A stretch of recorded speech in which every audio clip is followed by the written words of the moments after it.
आदर लगाइदिनु त हेलो भनिदिनु सबैले माया गरिदिनु भन्नु भिडियो हेरेर सब्स्क्राइब पनि गरिदिनु कमेन्ट सेयर हैन हाम्रो दाइले भन्नुभएछ अब मान्ने होला नि त तपाईहरुले पनि हैन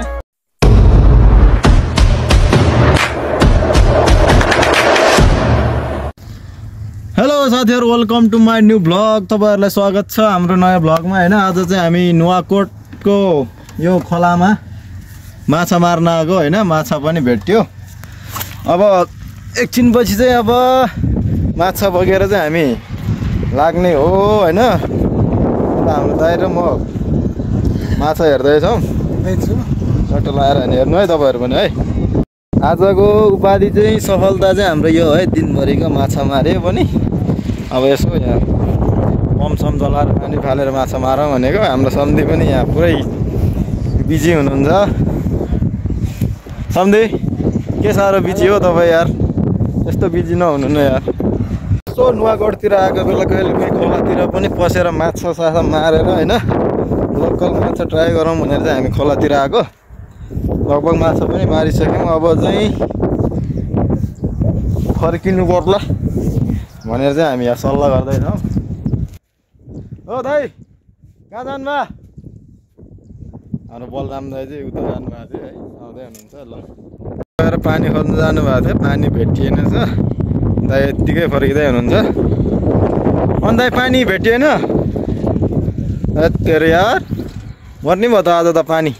खान नपाएर खोलामा आएको खाने पानी नै भेटिएन है बिचरा हाम्रो दाइ तिर्खा लागेर पुरै खतम भन्दा है खोलातिर माछा मार्न आएको खोलामा आउँदा पनि खाने पानी नभएर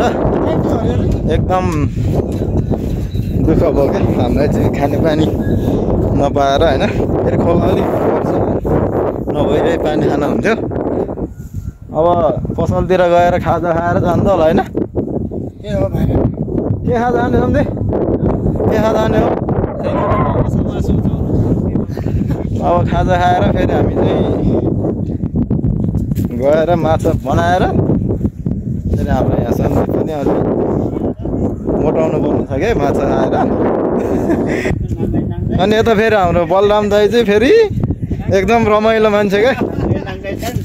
अब नाङ्गै नाङ्गै भन्दैछन् अब हामी चाहिँ फेरि यता हाम्रो दाइको मुस्कान चाहिँ फेरि लास्टै क्या बाबालाई अन्त आदर लगाइदिनु त हेलो भनिदिनु न सबैले माया गरिदिनु भन्नु त भिडियो हेरेर सब्स्क्राइब पनि गरिदिनु भन्नु है लाइक गरिदिनु कमेन्ट सेयर हैन ल हाम्रो दाइले भन्नुभएपछि त अब मान्ने होला नि त तपाईहरुले पनि हैन ल है हामी चाहिँ अब फर्किन लाग्यो खाने पानी खोज्दै हिँड्नु पर्यो अब हामीलाई अब गाडी लिन आउने भनेको थियो खै गाडी पनि आएन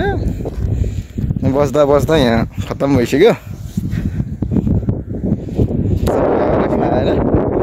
के गर्नु पर्ला हैन भ्लग सक भन्ने चिज चाहिँ यस्तै हो हल्का फुल्का अब खासै बनाउनु नि आउँदैन अब बोल्न पनि आउँदैन हैन अब फर्स्टमा गाह्रो छ ल साथीहरु अब जाने बेलाको मात्रै आउँछ है ल फाइनल